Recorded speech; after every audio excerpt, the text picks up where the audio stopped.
Step right up, dummies, and listen to the stupidest sports show on earth with Rodney Newpol and Tim Van Stratton. Yeah.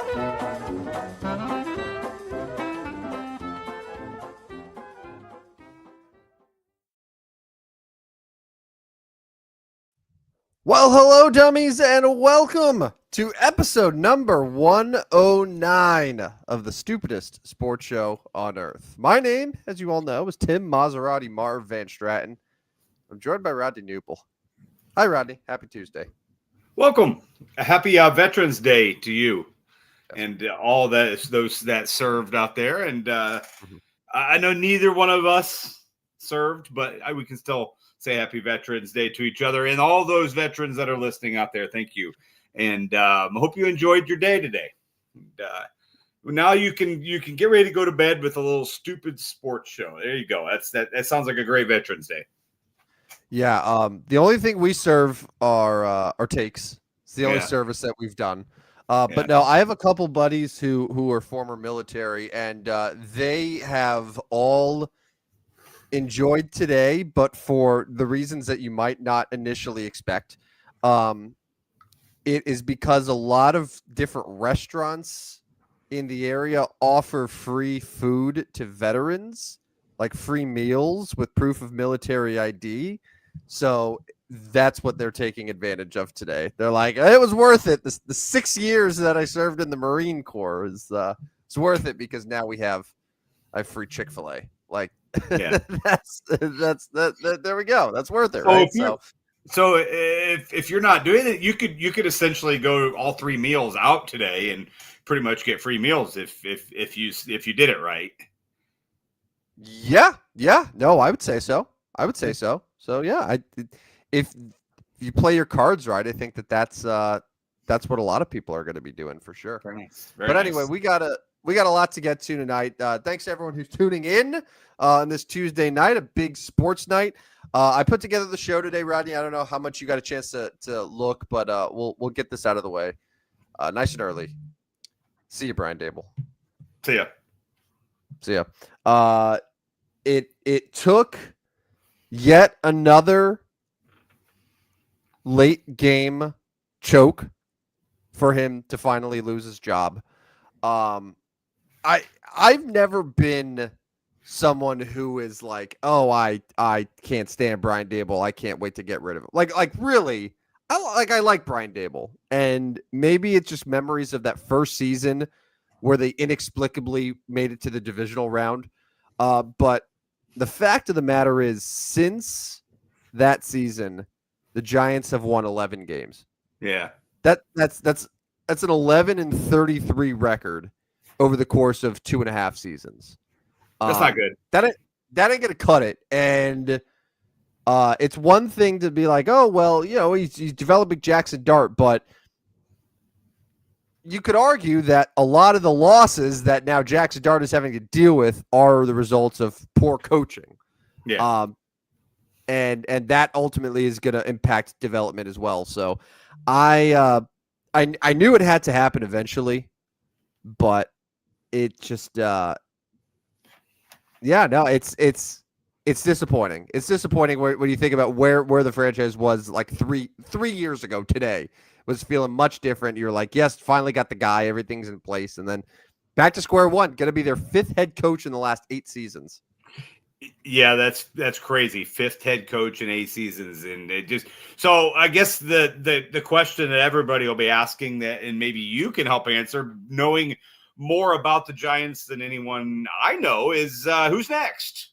Who's next? And I know you have more on this, but who's next? So, okay.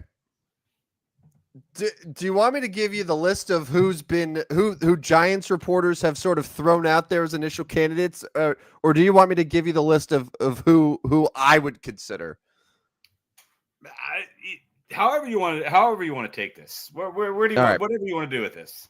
So my worry here, Rodney, is that the Giants are going to do what they, generally speaking, always like to do, and it's who do we feel comfortable with? Who do we know? Who do we have a connection with? So some of the names that have been thrown out there already is former Giants defensive coordinator, one-time interim head coach, and the current defensive coordinator of the Kansas City Chiefs, Steve Spagnuolo. Steve Spagnuolo was a head coach for your St. Louis Rams. People have said, well, he's had the opportunity to learn under Andy Reid, but I don't know, 65 years old. I'm not like he would have to get an absolute home run offensive coordinator, but he still, I'm like, I don't know. Okay, that's one guy that's thrown out there.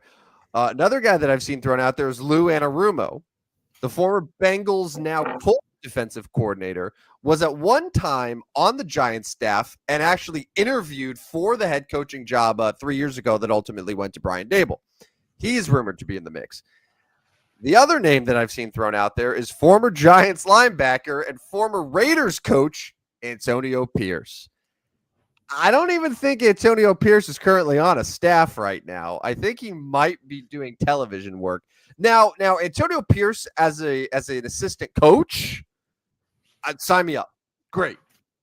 Antonio Pierce as a head coach, when the fate of your franchise is centered on Jackson Dart, I don't know if I like it. So I tend to want to go with someone who has real head coach experience. That's my preference. Now there's a couple guys that DraftKings has the betting odds out, and currently the betting favorite's Mike McCarthy. In theory, Mike McCarthy should be a coach and be like, all right, experience, check. Offense, check. Has a good history with quarterbacks, with Rodgers, with Dak, check.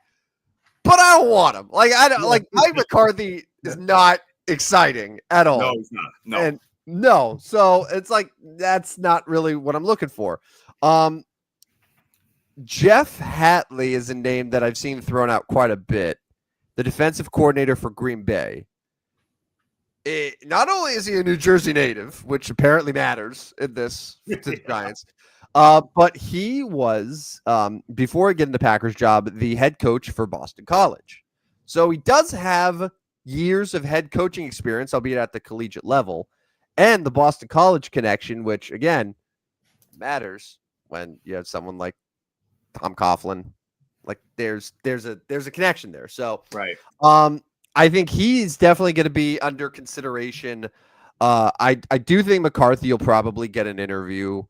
I think Mike Kafka, honestly, depending on these few weeks, I think Mike Kafka might have a real shot. Unless the team just continues to lose and lose and lose. But I have a much stranger feeling about this hire than I did the last one. Like when they fired Joe Judge, and it was like everyone knew they were getting Brian Daboll, and it was like, all right, this is awesome. Now it's like I don't know, and this hire just feels so important because you have a quarterback. He's had one season, so you have the chance to have a quarterback on a rookie deal, build a team that can contend. It's like you got to get this right. And I don't know what they'll do. What if Lane Kiffin said he wants the job? I do think Lane Kiffin will be considered, but I think that Ole Miss will probably throw an insane amount of money at Lane Kiffin to get him to stay. But because I've thought outside the box candidates like Lane Kiffin. I keep saying John Gruden. I don't know if John Gruden's going to get considered, but eventually someone's going to interview him, right? You would think. Although he keeps talking about maybe wanting to go into the college ranks. I don't know. John Gruden as a college coach would actually be kind of fun. It would be fun. Yeah, it would be fun.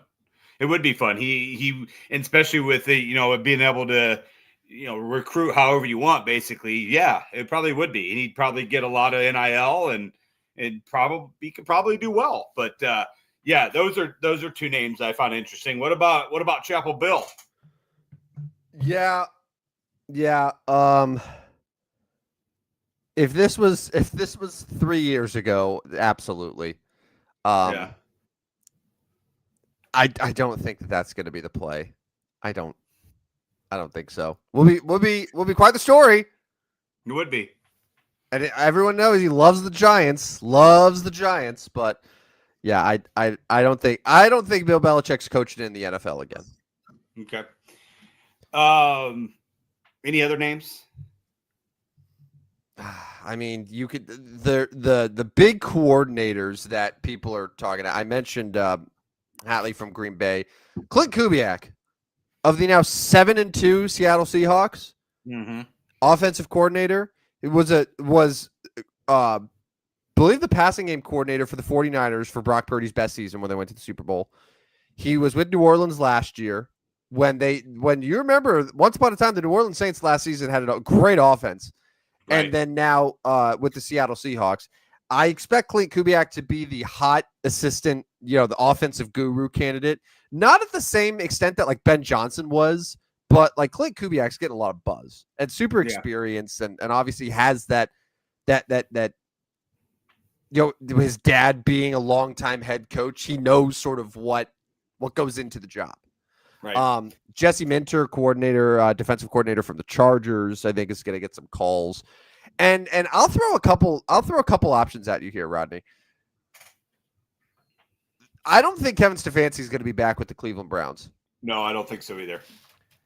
Kevin Stefanski is probably a coach who, if he gets fired, assuming he gets fired, I think he gets another head coaching job immediately. Wouldn't you agree? Probably. Yeah, probably. Because how much of this is his fault in Cleveland? That's what I'm saying. Like, I think that other teams know that he has just been dealt bad hand after bad hand. He's only doing so much. He's 2-time coach of the year. He's took that franchise to the divisional round with a quarterback that he didn't cast off. The team did. No. Got saddled with Deshaun Watson. Got saddled with a lot of stuff that he didn't ask for. So yeah. I would be very in favor of Kevin Stefanski. But honestly, and I was talking to a buddy about this too, where like Stefanski probably doesn't want to go from Cleveland with just all that noise and Shador, why aren't you playing Shador? To then go to New York where it's just going to be blah. Where like a team like Tennessee would make a lot of sense for Stefanski. Yeah. Where you don't have the media pressure, you have Cam Ward, a young quarterback that you can build around, and I could see that being a fit. But yeah, it's going to be a very interesting cycle of coaches because you have a lot of assistants, but you have a lot of guys that have previous head coaching experience that I do think will get second chances. Brian Flores might be in might get a job again. So we'll see what happens. Which brings us to the next question that you put together here. The next coach to get seated. I before you mentioned him 20 seconds ago, I think Kevin Stefanski may actually be next. He may go mid-season here because here's what I'm looking at with Cleveland. So here's my thinking on Cleveland. They have the Ravens at home. They're probably going to lose that one, be 2-8. Not that matters for firing. But then they are at the Vegas Raiders on the 23rd. I think if they lose at Vegas, he's gone. Kevin Stefanski's gone after that. They just all right, we've got 6 games left. We'll figure out what our coordinator can do. Mm-hmm. May even move to Shadir Sanders at that point. I don't know. Dylan Gabriel hasn't been very good. Yeah, they probably should put Sanders in at some point. Yeah, Dylan Gabriel has certainly not been the answer yet. Yeah. Although, 7 touchdowns, 2 interceptions, but been sacked 17 times and just not winning games. And then the other choice would be McDaniel there in Miami. Those two guys are probably neck and neck to be the next one fired. Although, Miami, maybe they're just not going to fire midseason. They probably already would have after a couple rock bottoms already this year. Well, and they fired Chris Greer, the GM, already. And I believe right after that, it was sort of hey, McDaniel's going to stick around through at least the end of this season. So I think McDaniel is safe. The only team. So, yes, I think Stefanski, if you put betting odds on the next coach to get fired in season, if there is one, it would be Kevin Stefanski. Yeah. Fairly or unfairly. I'm going to throw a couple other names at you here. So the Atlanta Falcons have lost 4 in a row. Yeah. That's a team that probably feels like they should be doing a lot better than they've been. They're behind the Carolina Panthers now in that division. They're only, a game and a half up on the Saints. I don't know if they feel super comfortable in Raheem Morris. And maybe Raheem Morris is probably gets fired after the season. But if the Falcons, so who do the Falcons have next year? They have the Panthers. They got the Saints. They got the Jets. Yeah. If they lose, if they lose the next 2 or 2 of those 3, if they lost back-to-back at the Saints, at the Jets, that would be hard. That would be hard to come back from. Yeah, I'm with you. I'm with you. Let me throw one more name out at you that I think would be even a bigger surprise. Zach Taylor. It would be a surprise, but Joe Burrow's coming back, no? Yeah, but he comes back and they still don't win. I mean, they're 3-6. They lose to the Steelers on Sunday, and they're about done at 3-7. Now I know the division hasn't been real good. They got the Patriots and Ravens after that, but then they have the Bills, the Ravens after that. So I don't know here, Cincinnati, right? I feel like Cincinnati, once they're kind of eliminated, they are going to get rid of Zach Taylor, and I feel like they would do that mid-season. We'll see, but that would be a wild card. I think could be a possibility. I have a good idea of teams that are going to have new head coaches next season, whether it's fired now or later. So Miami's going to have a new head coach. I think Cleveland, and honestly, I do think Cincinnati too. I'm going to say both of them have new head coaches. So that's 3 right there in the AFC. AFC South, no. What about Pittsburgh? AFC. So I got to tell you, Rodney, I read something on The Athletic today. It was a pretty laid out article of why a Giants Mike Tomlin marriage makes sense. And I'm assuming that would be a you would have to trade for him type of situation, because I think Tomlin still has a couple years left on his deal. I don't know what the Pittsburgh Steelers feel about that, because they're 5-4. They're very much trending toward the exact same season that they've been having for a decade now. Right. So, but it's okay, if we get rid of Mike Tomlin, we replace him with who? Because the Pittsburgh Steelers, more than any other team in the NFL, know that a head coach is a long-term investment. Yeah. So if they just cast away Mike Tomlin, who's never had a losing record for you, never once, is not going to this year, you replace him with who? It's not like you promote Arthur Smith and give him the job. Could you imagine? So it's I don't know. And NFC, this is an interesting one that I saw just after the terrible Monday night game. There are some people that are wondering about Matt LaFleur in Green Bay. It's not going well right now for them.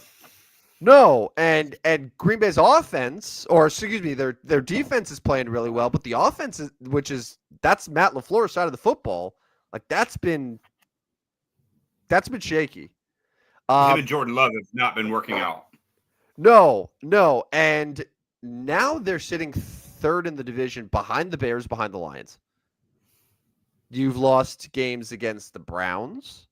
You've lost games against the Panthers at home to the Panthers. You scored 7 points on Monday night at home against the Eagles. You've tied the Dallas Cowboys. That's not good. That's not super impressive. And this is a team that first couple weeks of the year were that's a Super Bowl team, but no one's saying that anymore. No. Yeah, no, I'm with you there. I think that I would be surprised. I mean, they're not going to fire him mid-season. I'd be surprised at the end of. I'd be surprised if they let him go at the end of the year. I just think they'll have a longer leash. I do think he's still well liked there in Green Bay. Now, obviously, the natives are restless, but I do think he's still liked. I don't see that happening yet. Mm-hmm. Yeah, and then other than that, though, I mean, Arizona coach, do they make a move? Jonathan Gannon. That's a weird team to figure out because it's like, oh, Kyler Murray's hurt, but like, where are they going? Right. Yeah. I think he survives too. Yeah. Yeah. So we'll see what happens. But anyway, NFL Week 10, another week where you had a couple good games. I know we had an overtime game in Berlin, that Falcons Colts game. A couple good games of the witching hour. The Jaguars Texans game was just Texans scored 26 points in the fourth quarter. They were down 19 points and scored 26 unanswered in the fourth quarter to win 36-29. Yeah. Jacksonville, what a disaster. What a disaster for the Jags. Yeah. That's not good. To Davis Mills, when you are like clinging to a final wild card spot. Yeah. This is a game that if you're a serious team, you close out, and they're not a serious team. No, I find it interesting. The very first game and the very last game of the week both ended 10-7. Yeah. 10-7. That's boring. That's boring. Yeah, God, that Thursday night game, the Monday night game. By the way, shout out, thank you to ESPN and Google for continuing the holdout, because I would have watched that game. Normally, I would have watched that game. And I saw it, and I read it. I swear, I was like, wait a minute. It's almost halftime. It's 0-0. 0-0, yeah. And not only did they not let us watch it, not make us watch it, they're giving us $20 credit. Yay! Yeah, yay! Ooh, yay! All right, couple more surprises here. I think we have to officially say the Patriots are serious. I guess yes. I don't want to believe it, but we have to, right? Like that win in Tampa was as impressive as can be. Like win at Tampa, they're 8-2. Yeah, they're 8-2. Yeah, it's impressive. Yeah, Drake May, once again, solid 2 touchdown throws. Trevion Henderson finally showed up. Huge game. Yeah. And what's amazing with New England too is that like Stephon Diggs is I guess their number one receiver, but he ain't the Stephon Diggs from 5-6 years ago, and he's doing it. So Drake May's doing it with an older, slower version of Diggs. Doing it with Mac Hollins. Mac Hollins was their leading receiver. Demario Douglas, like it's a who's who. Kayshon Boutte, like it's a who's who of receivers there. Like imagine, and I'm sure New England is going to be going after a receiver to get him a weapon this upcoming offseason. But boy, that the Patriots' downfall was too short. It's too short. It was too short. Here they are. And now, if you're Buffalo, you're like, what happened here? Yep. Right? Like that's what I was talking about them winning the division in week 11. Yeah. And that's exactly what I was going to say next. Yeah. Not only is New England 8-2, but Buffalo, I have no idea what to make of the Buffalo Bills.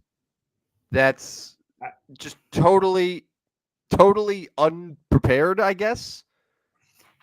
Well, that is so. I don't know if they just assumed that they were going to win this game in Miami, but that was bizarre. And now you're 6-3. I don't know if they're the betting odds favorite to win the division at this point. Probably not. That brings me back to the coaches that could get fired. Like, I don't know here. Like they're finding a lot of issues with McDermott and things aren't working out real well. Buffalo. Now that's not going to be midseason because they're still going to be a playoff contender. But if they don't win in the playoffs, maybe. Yeah.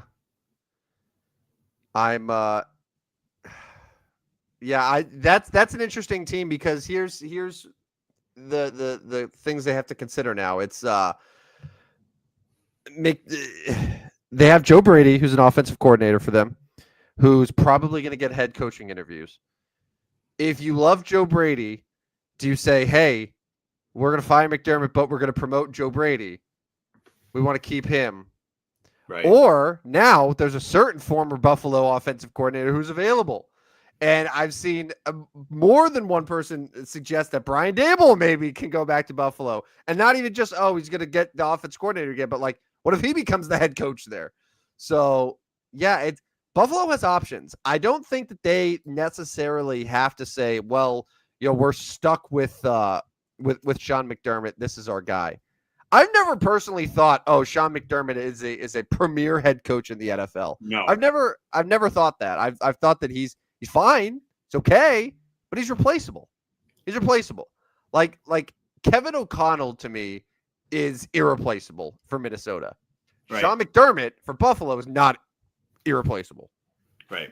No, I'm with you, and with Josh Allen there, like there you are going to get a coach that probably is going to be able to win, right?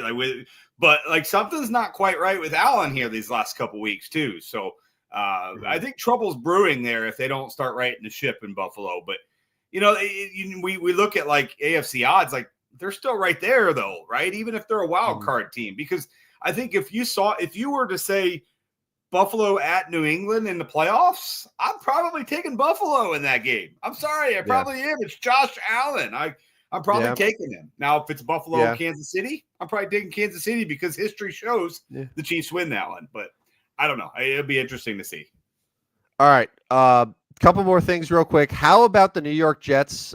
Justin Fields was 6 of 11 for 54 yards. They scored 27 points and won the game. Yeah. Did you know that Justin Fields has not thrown an interception all year? It's hard to throw. Well, no, he threw an interception on Sunday. Oh, just in that last game. Yeah. That was his first one. First of the year. Well, it's hard to throw an interception when you don't throw the ball more than 3 yards down the field. Yeah, 6 for 11. and against Carolina, he was 6 for 12. And the game before, he was 9 for 17. Yeah, he's just not throwing the ball. You're right. He's not throwing it. He's just not a quarterback, and that's okay. That's okay. He's not. The Carolina Panthers were very easily looking at an opportunity to be 6-4 in a legitimate playoff conversation, and they decided to have their biggest choke of the year. They scored 7 points at home against Tyler Shuck and the New Orleans Saints, who, sorry, Rodney, the New Orleans Saints have now passed your win total for them. You had them at 1 win for the whole year. Saints are now doubled that up. You also had Buffalo at 1 loss. Is that correct? 1 loss, yeah. 1 loss. Yeah. 1 loss. Yeah. I had Buffalo at 15-2. Yeah. And real quick, I had one more note on the NFL weekend here. How about the Los Angeles Rams? Going to San Francisco. Yeah, they're good. Matthew Stafford, really good. Devontae Adams, Puka Nacua, that's a great duo. And you could probably double check this here, but I believe the betting favorite in the NFC right now for the Super Bowl is the LA Rams. Probably them, or it could be Seattle. Both those teams. And that's coming up this week. Seattle, LA. We'll talk more about that on Friday. But those two teams are probably the two favorites in the NFC. I mean, Philly. Yeah, I still love Philly, but I know you do. Seattle and LA, man. Yeah. I thought I saw that. I'll pull up DraftKings here because I don't know if this was before or after the Monday night game. Yeah, if you're the Eagles, are you oh yeah, the Eagles, you feel much better about them after Monday? Can you? I mean, the defense, sure. 10 points, not very good, I guess. I don't know. No, it's not. It's not. And now the Eagles have the Lions, which is going to be a crazy one coming up here. But I'm pulling it up as well. The Rams and Chiefs are favorites, co-favorites right now. Yeah. 6-1. Yeah, that's wild. That's wild. And honestly, I get it. The Rams are really good. Lions are still there. So the Eagles are third right now in the NFC. Yeah.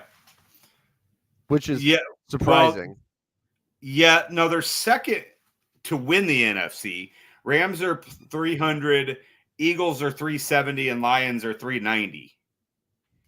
Seattle's 450, Packers 800, and Tampa 1200. Bears 55-1 to win the NFC. Interesting. It's interesting. How about the Patriots 7-1 to win the AFC? You like it? I don't like it. No. If they have the one seed and you got to go through Foxborough.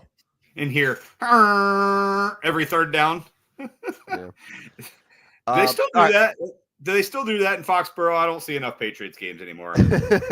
We used to see a lot of Patriots games. It's been a while. Yeah. All the time. All the damn time. All right. But you know what? You know what I'm talking about, right? Where they hear the horn all the time. Yeah. Oh yeah. Yeah. All right.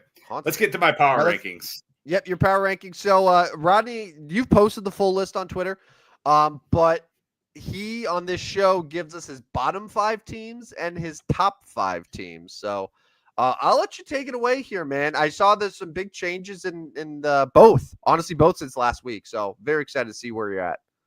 Yeah, coming in number 32, the worst team in the National Football League is the Tennessee Titans. They're not very good. And, okay, so we talked about some coaching openings. If Lane Kiffin was going to take an NFL job, I think the Titans would be his best fit. He's more of a Southern guy anyway. Like, going to New York just isn't going to work for Lane Kiffin. He's not a New Yorker. Could you imagine Lane Kiffin interacting with the New York media? Yeah, no. He's a Southern guy. He's an SEC country type guy. This would be a fit for him in Nashville. I also think there could be a fit in Miami for him. You would get back with Tua. It's obviously much more Southern, but not SEC country like Nashville would be. I think Lane Kiffin's would be a good spot, would be a good fit in Tennessee, but we're moving on. Number 31 will go to the Las Vegas Raiders. Been a disaster. Pete Carroll has been a disaster there.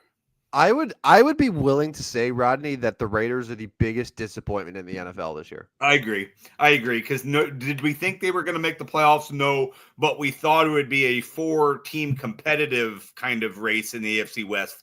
It's not. It's 3, and the Raiders are terrible. I will keep them at 31.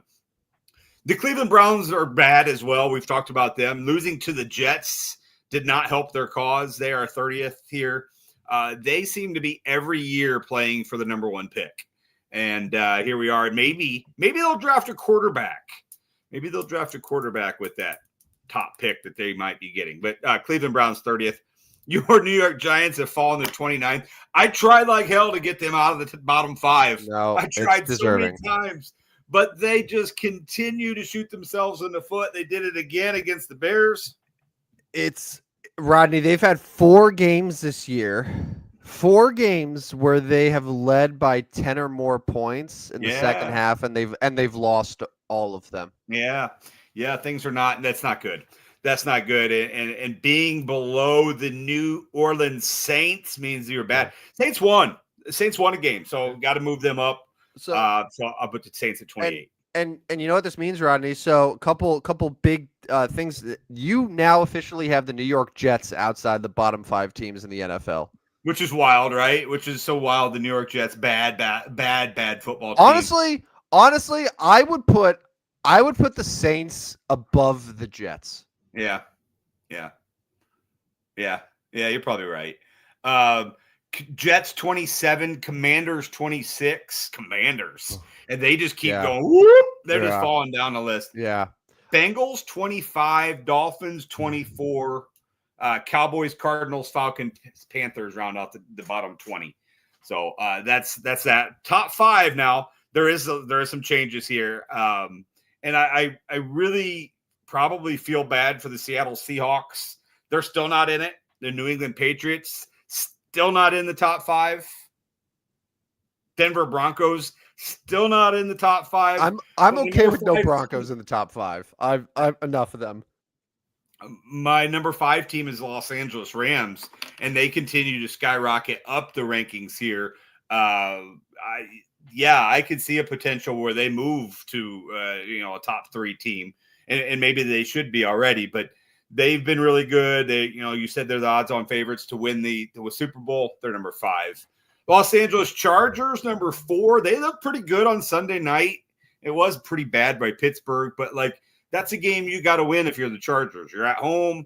You got the Steelers. You're in a divisional race. Chargers have lost those games over the years. They lost them. So this is obviously a different looking Chargers team. I'll keep them at 4. Colts are 3. Jonathan Taylor, MVP candidate, looked great in Germany. I don't have much else to say about the Colts. They've been really good. Lions are 2 for me. Dan Campbell and the Detroit Lions are 2. Despite losing a week ago, they did come back and win this last week. And then I'll keep the Philadelphia Eagles at number 1. They did not look like the number 1 team last night, but I continue to say the champions are the champions until they're not. They do not look like they're going to be an easy out. Now, will they lose in the postseason? There's a good possibility they could, but they do not look like an easy out. I don't think they're going to bow down to anybody in the NFC. So Seattle 6, Patriots 7, Bills dropped all the way to 8, Broncos 9, Bucks 10. Your Chicago Bears, not yours, but our Chicago Bears 15 in the rankings. We're the Kansas City Chiefs. I know they didn't play this week, but Kansas City Chiefs are 12.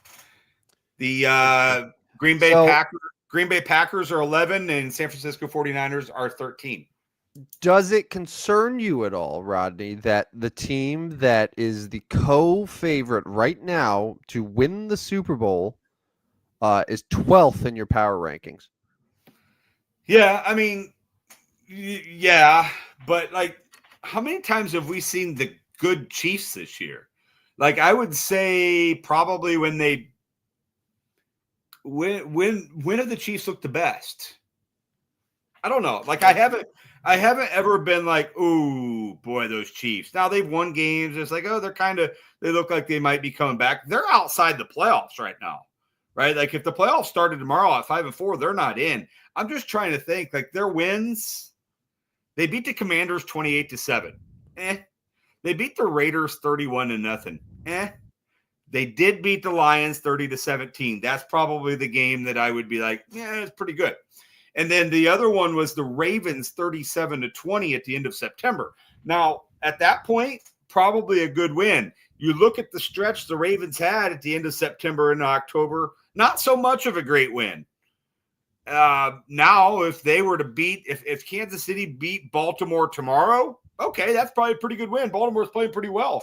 That's also the game Lamar Jackson left with an injury. So I'm not in love with what Kansas City's shown this year. We're going to continue to have this discussion because their next 2 games, they're at Denver. Yeah. And I think if the Chiefs win that game, we'll just be like, oh, well, that's because Denver's a fraud. And then the week after that, they host the Colts. And if they beat the Colts, we'll be like, oh, of course, Daniel Jones turned into a pumpkin. The Colts are frauds. So it's just like we could just sort of make excuses. But then ultimately, if that happens, the Chiefs will have been 7-4. Yeah. Like, clearly the offense is significantly better with Rashee Rice than it was without him in the first 6 weeks of the season. And then you just have to say, okay, I don't think any single team in the AFC wants to face the Chiefs in the playoffs. Yeah, but on the other side, let me go the other way at 5-4. If they lose to the Broncos and if they lose to the Colts, going into Thanksgiving Day at 5-6 in the AFC West, like you're pretty much done in the AFC West if you fall to 5-6. Like you're not going to win the division. Now you're just hoping to scrape 6 or 7 seed in the wild card. And so what are they this week? They're still a favorite in Denver. I don't know. Like, I'm not sure about that. I don't know. They'll play a favorite against the Colts, but they're not gimmies to win either one of those games by no means. And then let's just talk about Thanksgiving Day. Like, Dallas on Thanksgiving Day, like, okay, yes, Kansas City should win that one, but it's in Dallas. It's Thanksgiving Day. I don't know, man. These next 3 weeks are very, very interesting for the Kansas City Chiefs. There's no doubt about it. Is Mahomes still the favorite to win MVP? He probably is, but he shouldn't be. I mean, why not? Because because of the team. Because Jonathan Taylor has been incredible. Yeah, Rodney, I was thinking about it after actually on Sunday, just after the game. And I know that you and I have been sort of like, why isn't he getting more consideration? At this point, like, I'm ready to officially say he should be the MVP. That the Colts are the only team in the NFL where it would affect them more if you took away their running back than if you took away their quarterback. Right. Yeah. So you ask, Patrick Mahomes is 30. He's 5-1 right now. Matthew Stafford is leading at plus 260. Drake May is second at plus 270. Jonathan Taylor is plus 550. And then Josh Allen 7-1. And then we moved to Sam Darnold to 11-1. So five guys all within 7-1 there. Okay, so it's not like Jonathan Taylor's getting totally left out of the conversation, but man, I would really, really, really, if I was a voter, strongly consider saying like Jonathan Taylor's the most valuable player in the NFL this year. Well, yeah, especially if he continues on the path that he's on. Like if he continues doing what he's doing, I mean, he's got 1,139 rushing yards. He's got 15 touchdowns already. Like that's incredible. And then he's catching passes as well. He's got two receiving touchdowns, but 260 yards there. So he's at like 1,400 yards and 17 touchdowns going into week 11. Colts have the Chiefs. It's going to be hard to run on the Chiefs in Kansas City on Sunday. They have the Texans, the Jaguars, the Seahawks, the 49ers, the Jaguars, and the Texans again. Several divisional games, and I seem to think Jonathan Taylor does pretty well against divisional teams. And that division isn't like, oh my gosh, they're going to shut him down. You play the Jaguars twice, and you play them twice in the last 5 weeks. Like, I'm not sure the Jaguars will care much. I mean, I know right now they're kind of in it, but like, if they're 6-6, 6-7, I don't know, man. Jonathan Taylor we should have got him at like 40-1 2 weeks ago. I mean, at 5.5-1 now, it's like, it's not worth it. But I think he's a great candidate for it. Yeah, and just looking at the other MVP candidates, like their teams, like the Kansas City Chiefs could be the third place team in that division. Yeah. The Rams could be second or even third, just depending on San Francisco. Like it's not a given they're going to win. New England is probably the team where it's like you look at team success, you look at Drake May, but then it's like, the Colts are going to have the same record as them, right? And one player's stats are just so wildly amazing compared to like Drake May, who Drake May is going to have very good numbers, but like it would make Drake May just statistically one of the weaker MVPs that we've had ever. Yeah. Where Jonathan Taylor at this point is on a collision course to what we were seeing in the 2000s when LaDainian Tomlinson was scoring 28 touchdowns for the Chargers in a season. Like that's what this is like, and he was the MVP.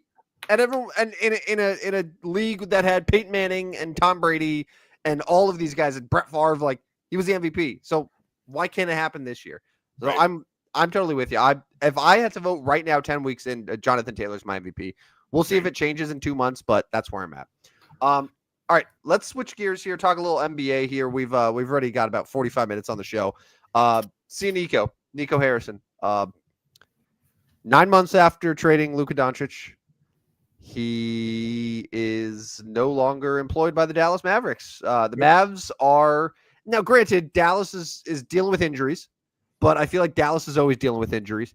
That team's 3-8. They're second worst team in the Western Conference, only better than the New Orleans Pelicans. Part of me is like, it sucks for Nico where he didn't get a chance to see what the full vision would have been like with Kyrie Irving and Cooper Flagg and Anthony Davis all together. But at the same time, you traded away Luka Doncic. Right. And I think at this point, every single person knows, like, and they knew in real time, this is going to be a disaster. And sure enough, that's what happened. And the Dallas Mavericks make a drastic move. I can't say I'm surprised though, right? Like, no. Well, they're chanting it every night at the stadium, at the arena when they're at home. Fire Nico. He's sitting there listening to people, like literally fans both in front and behind him are chanting Fire Nico, and he's taking it like it had to happen. It just had to happen. Yeah.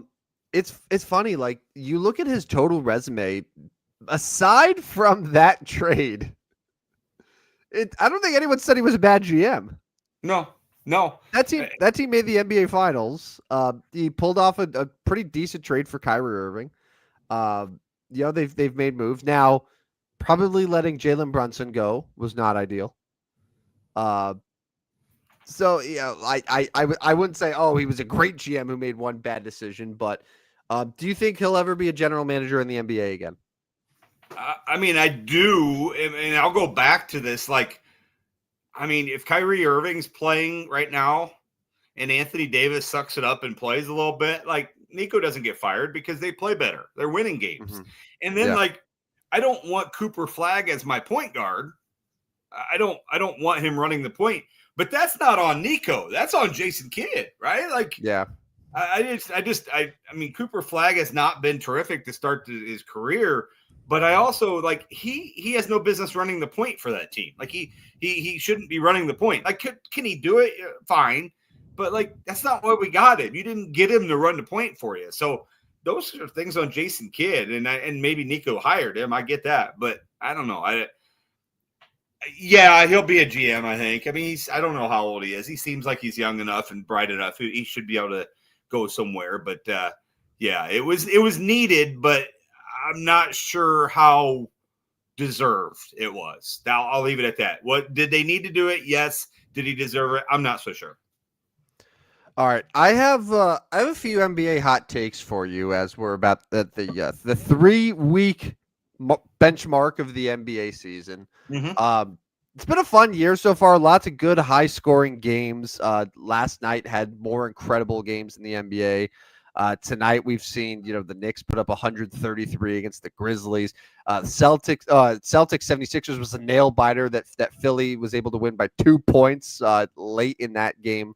A little bit of a come from behind victory there. So it's been a good NBA season, but I have 4 hot takes that I'm ready to declare at the early stages here. So we'll start with my number 4, the Miami Heat, and I think these progressively get hotter and hotter as we go along. Mm-hmm. So maybe this isn't considered as hot here. This is sort of the appetizer. The Miami Heat will finish with a top 3 seed in the Eastern Conference. I'm looking at the East right now. Rodney, I don't know if you're looking at the standings. Hopefully not. Who's the number 1 team in the Eastern Conference? Well, it was the Bulls, but it's not going to be anymore. They've lost several in a row. Yeah, the Bulls are now the 7th seed in the Eastern Conference. It's probably the Detroit Pistons. They've been real good. And did I see something about Cade Cunningham getting hurt? I don't know. I saw Duran's day-to-day. Cade Cunningham does have a hip injury. He's questionable for tomorrow's game. But the hip from all the shots, right? Yeah, thrusting his hip. I'm all right. I'm gonna say it real quick segue. I don't give a shit if Cade Cunningham scored 46 points.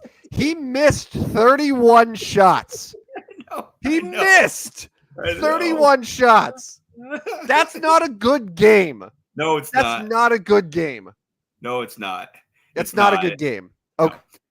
Go ahead. Probably got that out of the way. Because if you miss 31 shots, you had a bad game. Don't feel good about it. All right. But yes, the Detroit Pistons are 9-2 right now. They won 7 in a row. You got the Knicks that are up there, but I'm looking at the Eastern Conference and I'm saying, okay, Miami, I think their offense is super legit. I think the Norman Powell trade might have been the best. I think that was the best move of the offseason because it brought such a valuable player to that team. And you know what they gave up for Norman Powell? Not much. Kyle Anderson and Kevin Love. Yeah. Kevin Love. Yeah. Kyle Anderson, legitimately. So, they get Norman Powell, who was a borderline all-star last year, who's been great. They've revamped the entire offense, and they've done it without Tyler Hero. Tyler Hero is still in play this year, but Tyler Hero is a 6th man of the year who can come off the bench and be instant offense for them. Bam Adebayo's hurt, but they're still winning without him, and he'll come back. They have the best coach in the NBA, arguably. So, I think that Miami's going to be legit. I strongly believe that they're going to be a top 3 team in the Eastern Conference. Number 3, Victor Wembanyama. I'm ready to say it. He's going to be your MVP.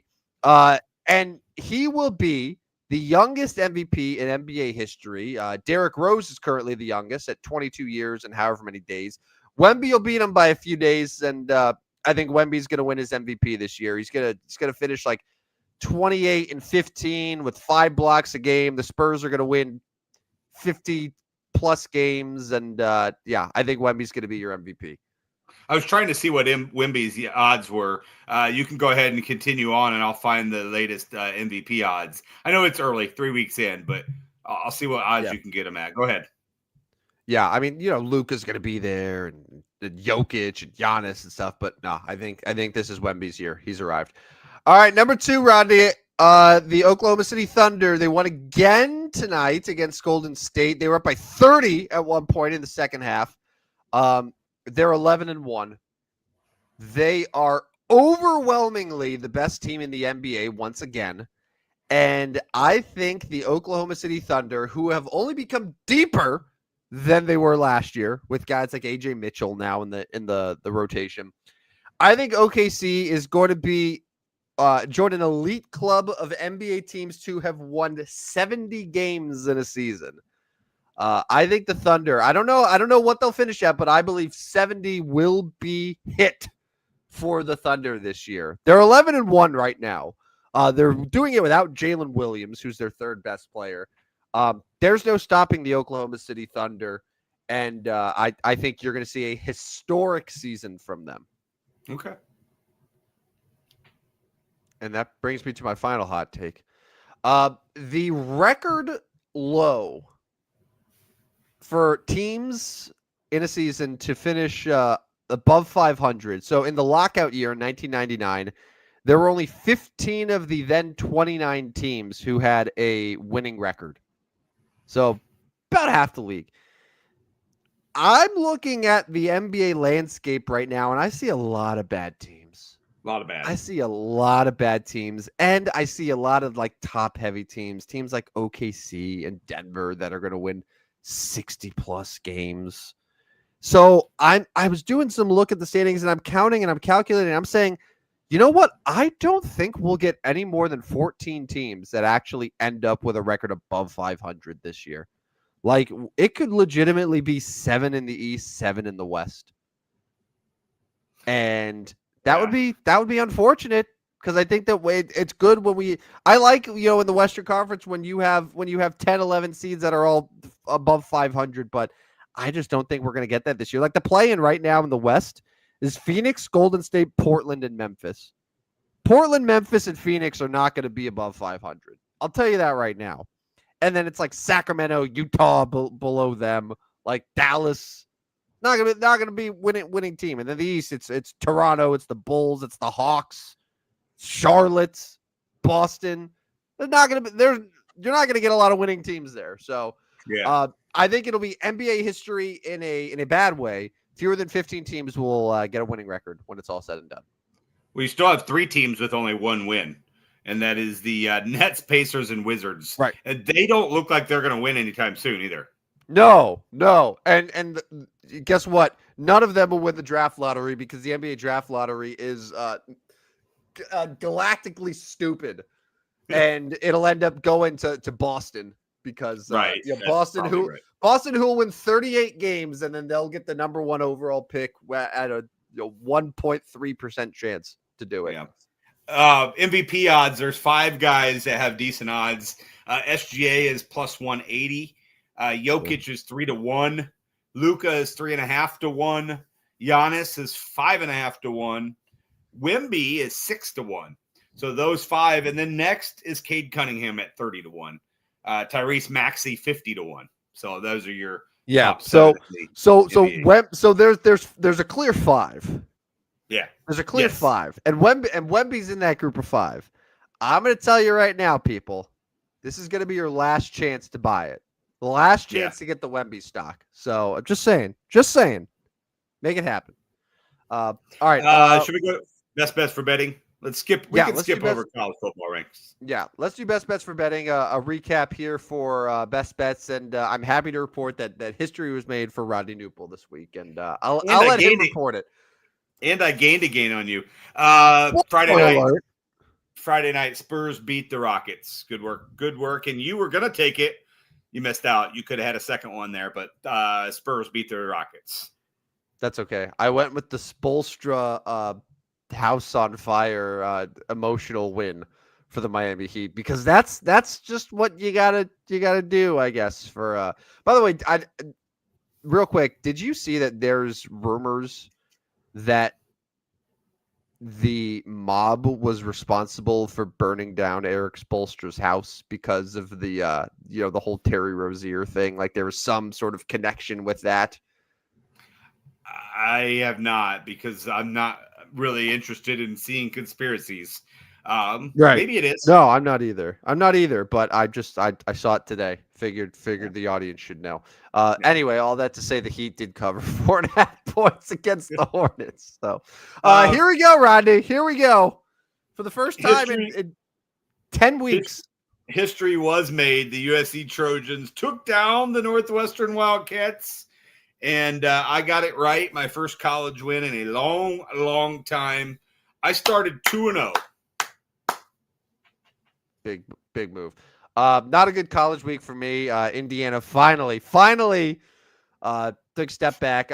I should have known, man. I should have known Penn State would do everything they can, and nearly pulled off the upset if it wasn't for just an amazing touchdown late in that game for the Hoosiers. So they remain unbeaten, still the number 2 team in the nation, but they did not cover the 2 touchdown spread. Then I went back to college and lost straight up. This is how the games have been going. Not only did I take them at 11.5, they got smashed by Texas Tech. Yeah. BYU did not cover 11.5. So I took my first drop 2-1 there. They eventually scored, right? They got a touchdown at some point. It was like they did score, or whatever. Not enough. Yeah. Not enough. Oregon, I was very disappointed in Oregon against Iowa. It was ugly game. There was some rain. It was not pretty. The Ducks did survive, but it was 3-4 point game. But yeah, ugly game. Big Ten football. Yeah, this one burns a little bit. Although they never should have got there anyway. But I had them at 4.5. They won by 4. Yep. But shout out to my Giants for covering. I'm sure that Brian Daboll feels great about that. He's like, well, at least we covered. His last game as the head coach. Not very good for me this week. The Indianapolis Colts. I thought, okay, they're gonna bounce back at Berlin. Falcons gave them a run, but Jonathan Taylor pretty much carried the Colts to a win. And no extra point in overtime, and the Colts win by 6, but did not cover 6.5. So at this point, I was 2-2, and you were 1-3, and I moved to 3-2. With the Chargers. Chargers beating the Steelers on Sunday Night Football. Beat them pretty good. Got no doubter there. No doubter. And speaking of no doubter, the Lions taking on Donald Trump's Washington Commanders. Did you hear him? Did you watch any of him in the booth? Yeah, he was bad. He was bad. He was like, and I'm not saying, I'm not getting political here, but they were like, why don't you call a play, Mr. President? And he's like, all right. Let's see what happens. And then instead of saying any names, he's just like, oh, ooh. And his go-to was just, this is a big play here. Big play. Like it was horrible. And then at the end, he's like, yo, I'd love to get your job someday. Like he's going to replace Jonathan Vilma as color commentary. Yeah. Yeah. Kenny Albert as play-by-play. Kenny Albert, yeah. Anyway, all that to say, the Lions steamrolled the Commanders, and easy cover for Man Campbell's Detroit Lions. So, Rodney, you're now 26-29. You have gained a game on me, even though I am now 30-25. So, good stuff. I threw this in there. Rodney, I don't know if you've been watching much NHL hockey.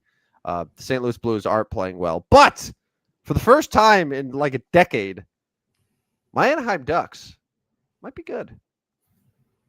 11-3-1. 11-3-1.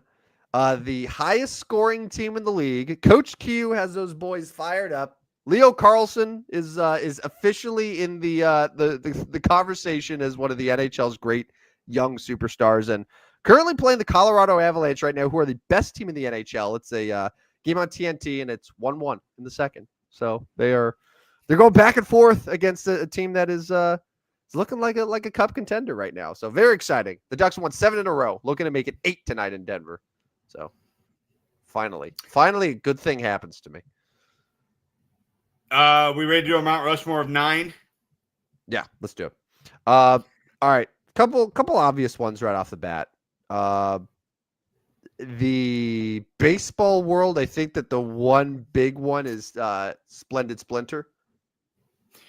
Ted Williams. Yeah, you could also go. You could also mention Reggie Jackson. I mean, yeah, Ted Williams would be a top choice. But yeah, okay. So Reggie Jackson, though, I know he did it for the A's, but I've always associated Reggie Jackson with 44. Maybe that's because he wore with the Yankees. Yeah, I mean, so his 9 is retired with the Yankees. No, his 44 is retired with the Yankees. He was 9 with the A's. Because Greg Nettles wore number 9 with the Yankees. Okay, and that was the same time that Reggie Jackson was there, which I think is why Reggie Jackson had a different number. All right, so Ted Williams is in. Yeah, go with that. The NFL, isn't our buddy Joe Burrow number 9? Joe Burrow, I believe, is he number 9? I'm so bad with current. I don't know. Yes, he is number 9. I don't know about you, but I'm so bad with remembering current player numbers, but like former player numbers, I can think of like that. I don't know. Drew Brees was number 9. Drew Brees is overwhelmingly the best NFL player of all time to wear number 9, just based on the stats. But you have Matthew Stafford and Drew Brees. Yeah, I would say those two are locks. You also have Matthew Stafford. You have Tony Romo. You have Steve McNair. You have Carson Palmer. You have Joe Burrow. Like a lot of good NFL players. But I would say like Drew Brees would be the one for sure that we should have there. Okay, what about the NBA? NBA. So, all right. Let's do some investigating here. Like current guys, you got quite a few. You have RJ Barrett's. Like RJ Barrett's not going to go on the Mount Rushmore though, right? No, he's not. No. Rick Brunson, dad of Jalen Brunson, he wore number 9. Luol Deng, longtime Chicago Bull, was Bronny number 9. James. James, yeah. Bronny James is a guy. Of all of the players, he is one of them. Serge Ibaka. Here's one that I actually do like a lot. And if we can't find a better one from the NBA, I would consider him. How about Andre Iguodala? Okay, Iggy. Yeah, local flavor there. I was going to mention kind of back our era, especially my era, Dan Marley. Oh, yeah. Yeah. So, all right. I got a couple here that are pretty good. So we have Rajon Rondo. Yeah. And then how about Tony Parker? Yeah. I think Tony Parker probably deserves, right? Yep. I'm just confirming here, like Bob Pettit was a good player, but a little bit before our time here. I would say Tony Parker's probably the pick from the NBA. Yeah. Ted Williams, Drew Brees, Tony Parker, and then Dan mentioned some hockey guys here. Yeah. Honestly, I would be fine with a Rushmore of just these guys. Obviously, yeah. I'm very, very sentimental toward Paul Carrillo. He's my first favorite hockey player. But like Mike Modano's amazing. Bobby Hull, piece of shit, but like great player. How could it not be Gordie Howe though? Yeah. It's Gordie Howe, right? It's Gordie Howe. Yeah, I mean, we could definitely have a Mount Rushmore of NHL, and this would be a good list. But, yeah, so Ted Williams, Drew Brees, Tony Parker, Gordie Howe. Yeah, and honestly, like, I would be – okay, if we wanted to do one player from each sport, I think we nailed it.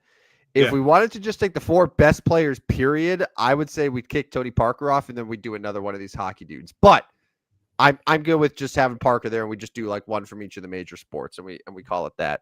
But that's a great list. It is a great list. All of these single digits have been good. They're going to be 10 will be good again. And I think that's kind of how we've formed in these last few shows is one from each of the major sports, and it's working out pretty well. Remind me, Rodney, because if I don't say it now, I'll forget about it on Friday. For number 10, we probably need to strongly consider going going outside the box and going with a soccer player for the first time ever, because Lionel Messi is famously number 10. Yeah. Well, we'd have to consider it. I mean, I'd never even think about soccer. No. What was Pele's? I called him Lionel. I'm pretty sure it's Lionel Messi. So I've already kind of screwed up. What was Pele's number? I don't know. All I know at number 10 is Eli Manning. Like that's I will quit the show before I let anyone not put Eli Manning in the Mount Rushmore of number 10s. I don't know what number Pele was. That would probably be a good thing to. Oh, Pele was also number 10. Great. All right. Well, we got Pele, we got Messi, we have Eli Manning, and then I guess there's one more. So we'll figure that out on Friday. We got room for one more on Friday. Yeah. And we got to go back to 7 if we're going to put Ronaldo in there. So there we go. Thanks, Dan, for that. But here we go. All right. Let's get out of here for the night. Let's get out of here. Yep. Thanks to everyone who joined us for the show, the hour and 7 minutes. A reminder, a couple things. Follow us at Stupid Sports Show on Twitter. You can catch all of our episodes on Spotify, Apple, iHeart, anywhere you get your podcast. Make sure to like and subscribe. And the little QR code up there, right there. Why don't you go ahead and scan that? It takes you to the Substack that Roddy's been running, putting out free picks every single day. Subscribe now, get them straight to your inbox. And that about does it for the show, man. Good time. Fun times had by all. I'm going to go flip on TNT, watch the Ducks take on the Avs. And we'll be back Friday morning, 8 a.m. for episode number 110. It's a lot of shows. That's a lot of shows. That's a lot of shows. Yeah. Well, good luck to your Ducks, and make sure you sign up for the Substack. As you said, it's right up there in the top corner, and we'll be ready to rock and roll. Football, we call it Football Friday. We'll get ready for all the NFL and college games. Big college basketball weekend as well. So looking forward to it. Absolutely. All right. Well, he's Rodney Newple. I am Tim Maserati Marv Van Straten, and this has been another edition of the Stupidest Sports Show on Earth. See you guys. Yeah. Step right up, dummies, and listen to the Stupidest Sports Show on Earth with Rodney Newple and Tim Van Straten. Yeah.